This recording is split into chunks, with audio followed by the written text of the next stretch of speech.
Offering my pranam to Paramaraditam Guru Pada Padma Vishnu Pada Stotra Shri Srimad Bhaktivedanta Narayan Goswami Maharaj Shri Gurudev, unto the entire Rupanuga Gaudiya Guru Varga, especially unto Srila Bhaktivedanta Trivikrama Goswami Maharaj, whose appearance is today.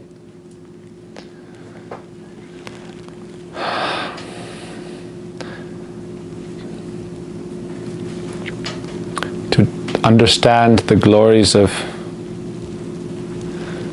such great personalities as our Guru Varga is very difficult from the conditioned platform of the sadhaka. It's very difficult.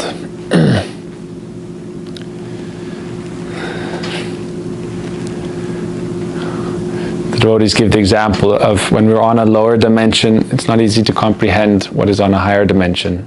We see it according to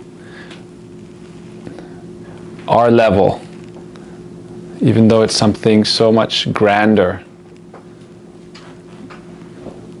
Like if something is 2D, what is the understanding of what is 3D? We can only see a certain aspect of it.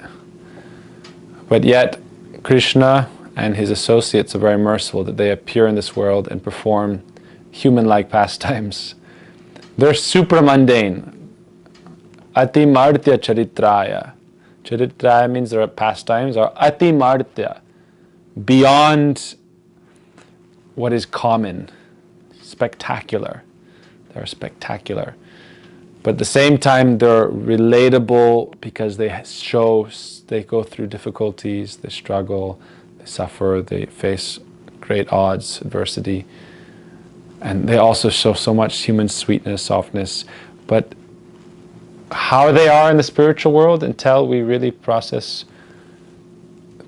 through the process of spiritual development, what do we know? Who is Trivikrama Goswami Maharaj in the spiritual world? How is he always serving Shri Radha Krishna Mahaprabhu? But they're also very merciful. They give us a hint. We can see their personality. Shri Trivikrama Goswami Maharaj definitely has a lot of ras. He likes to bring out the ras. He has feistiness. It's called pragalba or prakara mood. Bold, like Lalita's party.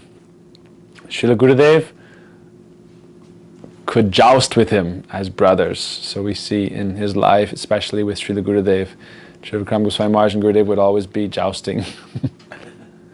They'd had this. Now it's hard to say, you can't say, oh, that's Sakya Ras, like boyishness, fighting, because within Madhurya Ras, the highest mellow of divine love, paramour love, all the other rasas are present. It's described like the earth has the element of air, water, ether, fire. Everything is in the earth. So within Madhurya Ras, Dasya, Sakya, Vatsalya, Santaras, all of their qualities are present. Rupa Goswami describes this, and Raya Ramananda Sambad describes this.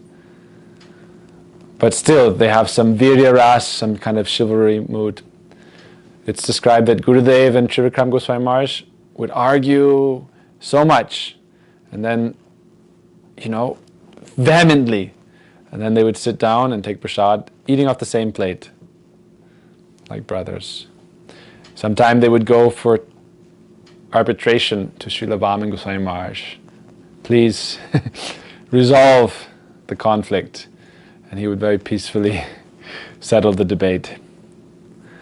We were talking about that pastime. Shri Trivikrama Goswami Maharaj and Gurudev, every year in Navadvip, they would have an epic argument at Sumudragad about who is ras is higher, who is more exalted, Samudra Sen or Bhima Sen.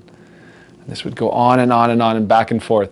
And so following that tradition, even to this day, Vaishnavas take the side of Samudra Sen, take the side of Bhima Sen. And it's not that one is lower, one is higher, one devotee is better, one devotee is worse. It's all about enhancing the ras, the flavor.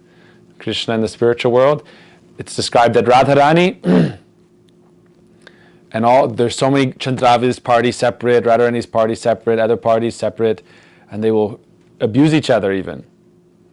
But after Krishna left, they all honored each other. They said, Chandravali came and took foot dust of Srimati Radhika and said, I only We would only do this to enhance the ras, to please Krishna. But really I always honored and respected you. So we see with Srila Trivikrama Goswami Maharaj, like you said, that sometimes devotees could understand, why is he speaking like this to our Guru? So many Westerners came and they could not understand his ras. And they would criticize him. Gurudev would always be disturbed. Sometimes he would steal the mic by force and not let Gurudev talk so long. And people would become very upset. And then later on they would understand, oh, the doctors had told that if Gurudev speaks, Gurudev would get so passionate into his lectures, he would not care for the time so much. So Trivikrama Goswami Maharaj, with great love and affection, he would steal the mic. See, love, if it's direct, it's not so sweet. If it's indirect, it's much more sweet. So if he would just say, oh, no, you should not speak so long, you'll become sick. No. But if he steals it and then speaks like Radharani, to Krishna's face, she will abuse him. Jahi Madhava, Jahi Keshava, Madhava Kaitava Vadam. Get out! Cheater, crooked Krishna, Lampat. But when Krishna came in the guise of a heavenly damsel and criticized himself to Radharani, Radharani was the staunchest defender of Krishna. She would not tolerate hearing one word of criticism against Krishna. So Trivikrama Goswami Maharaj and Gurudev's relation was like that. Face to face, they might joke, argue, even very vehemently. There's one story how Gurudev, Trivikrama Maharaj was teasing him so much. Oh, you're only thinking about the Sakis, the gopis. And Gurudev threw a glass of water at him. Gopi, gopi, gopi, gopi. And he would always take the side of Krishna and the Sakhas. But what was his internal mood? It's described that in his later pastimes, when he was very old and heavy set, he would walk barefoot on Govardhan Prikrama every day, and his feet would be bleeding and bleeding and bleeding. The whole time he would be praying to Radharani and to the gopis. So how can we understand? The point he would make is that this is not something that is so cheap. We should not make Radha Krishna Leela out to be something cheap, like a mundane thing. Radha Krishna is so merciful. They come and they perform these pastimes, giving us a glimpse of what that world can be like. That world also has relationship, has sweetness, has exchange. But don't think it's the same thing as this world. Oh, Radharani and Krishna are like some boyfriend and girlfriend going through quarrels, going through relationship issues. No, it's not like that. Ati Martya. Krishna is so merciful, anugrahaya bhaktanam, just to attract us to his abode, because we are so addicted to this kind of sense enjoyment in this world. He shows, my world is even more enjoyable. Therefore, why don't you come to me? Come to be with me. So Trivikrama Goswami Maharaj would not, Gurudev also said, there's a danger everything will become more sahajya, about cheap imitation spirituality. Oh, we can imitate Radha Krishna and also pray to be like that in that world. But Trivikrama Goswami Maharaj was very serious. His Harikatha would be like a thunderbolt. Everyone would flee in fear. Gokul always tells the story in Mathura. Trivikrama Goswami Maharaj was giving class and almost no one was there. It was his first year or something there. So Gokul from Perth, he sat down in the class and Trivikrama Goswami Maharaj was hammering for a whole hour. And then afterwards he looked at him and said, what do you think about that, white man?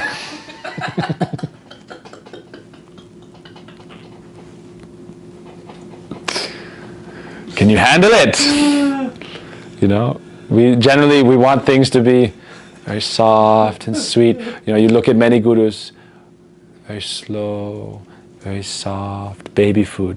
Trivikrama Goswami Maharaj, Vajradapi Kotorani, like a thunderbolt striking the hearts of the sadhakas, any kind of anartha you're holding inside, any kind of misunderstanding, any kind of pride, any kind of, just smash it into a million pieces. Prabhuji is like that. Prabhuji says people call him the Kasai. Kasai is Hindi for butcher. So I'm the butcher. Sit in front of me, don't sit in front of me unless you want to be slaughtered. Srila Goravinda Maharaj, he would, whatever was near him, he would take it and he would even beat the disciples in the front row. He said, this is an expert physician. Sante Vaisha Chindanti. Bhagavatam, Krishna says, the Santa's words are like a sword cutting through the anarthas. Mane Vyasa Mukti Bhi. then they can give our mind liberation. Mantra, manatrayati mantra. How do we liberate our minds? By the sadhu's vani, cutting through the anarthas in the heart. It's the same thing that Nityam Bhagavata Sevaya. In this series of verses, Shrinvata Swakata Krishna Punya Shravana Kirtana Hridyantasto Hiya Badrani Vidunoti Surit Satam Nasta Presha Badre Sunityam Bhagavata Sevaya Bhagavata Uttama Sloke Bhaktir Bhavati Naistaki. If you continue on in these slokas, Shrushusha Shraddhadanasya says that it's very important, Hrida Granti, the knots of attachment in the heart since millions of lifetimes. You know, if you have like a long thread and it's become tangled up, we think that we can make it easy to untangle by tightening it. That's the knots in the heart, Hrid Granti, knots of attachment to this world in the heart. We have this huge ball of impressions and past lives and anarthas, desire for enjoyment, desire to be like God, to be worshipped. And it's all this bundle of weird emotions and ideas. And all we're doing all the time is we're just tightening and tightening and tightening and tightening. How are you going to unravel it? Vaishnavas say don't waste so much time unraveling it. Just cut through it with this sword of transcendental sound. The laser of transcendental sound. Sound is the most powerful force, right? Shock wave. The shock wave of transcendental sound. The explosion of that transcendental sound. We can cut asunder the knots of attachment in the heart. So therefore, the Vaishnavas also have to utilize this power. That is coming from their love. That's the difference. If it's not coming from love, then it's cruelty, a butcher, slaughterer. But there's a story of Gurudev tells the story in Prabandhavali. There was a lion who was in the jungle. And a man was walking through the jungle, and he saw the lion. And he was very afraid, oh, the lion will eat me. But the lion had a large, deep thorn in its foot, and it was suffering, so it didn't attack the man. And as the man walked by, he was very curious, why didn't that lion just eat me? He saw he was feeling some pain, like the lion was suffering. So he went and saw there was a thorn and it's deeply embedded in its foot. And he happened to be like a physician.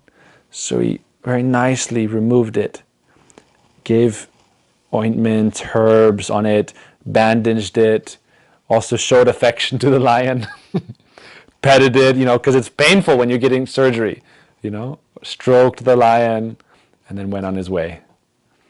Some years later, he was falsely accused of a crime, of stealing.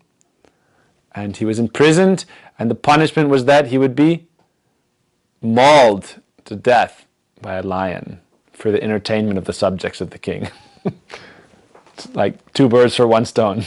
What do we do with the thieves? Throw them in a cage, let the lions eat them in front of everybody. Haribo. So he was thrown there, the lion came out, and everyone was waiting, yeah, get him good, yeah, get him good. Placing bets, how long is the lion going to play with him? The lion came running, everyone thought, yes, he's going to finish him off really quick. The lion from 100 feet distance came running very fast. Jumped on the man. Did he eat him? Did he rip out his throat? Did he eat off his face? With his arms, he embraced him. Everyone thought, oh, wow, he's going to eat him up quick. And he rolled around on the ground with him. I just saw that. And then he released him and began, instead of chewing his face, he began licking his face. What is going on? And the man also wasn't showing so much fear. Why?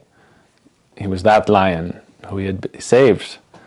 So animals can feel gratitude for someone who's helped them, but human beings, because of our anarthas, we feel gratitude, but also we can easily forget. And then instead of being like the lion, he was so grateful. The man had helped him so much. Even though, that's the point, is that sadhus, like the difference between a physician and someone who cuts you. If someone is a thief or a butcher, they attack you, molest you, hurt you somehow. Or a doctor who operates on you may cause you a lot of pain and is also taking a great risk. What if they mess up? It's a great responsibility. But if they heal you, the cut is the same. Someone comes and slashes you with a knife, or someone removes gangrene, amputates you maybe. Someone cuts off your leg, or someone amputates you and saves your life. So the sadhus, sometimes they have to give treatment like this, but it's out of their love. They are the doctors. Bhava Rog Vaidya. The doctors who cure us of the disease of material infatuation. So the Vaishnavas say, I remember Prabhupada saying this, the lion, animal, even though he's a ferocious animal, felt gratitude to this man. And yet the disciple, we start out like a mouse, then cats are coming for us, then we pray to Guru, make me a cat, then the dogs are attacking us, Guru, make me a dog, tigers are attacking us, Guru, make me a tiger. Oh, now Guru is standing in my way, let me eat Guru. Then Guru will say, okay, now time to fall down, Punar Musaka Bhava. Again become a mouse. So we have to pray. We have to pray always, please, Gurudev, out to the world, we are Hanuman. We can burn down Lanka, and that's humility. But in front of Guru, I am always like a kitten, like a mouse. That's why Param Gurudev, there's stories that Gurudev and Vaishnavas, they would do so much amazing activities, much amazing preaching. And they would come and Param Gurudev would treat them like children. Why? Because in front of our Guru Varga, we're always babies. You know, it's like you may be a legend out in the world, but to your mother, she can still twist your ear and slap you on the cheek, tell you to go wash your mouth out with soap. Mother always has that right.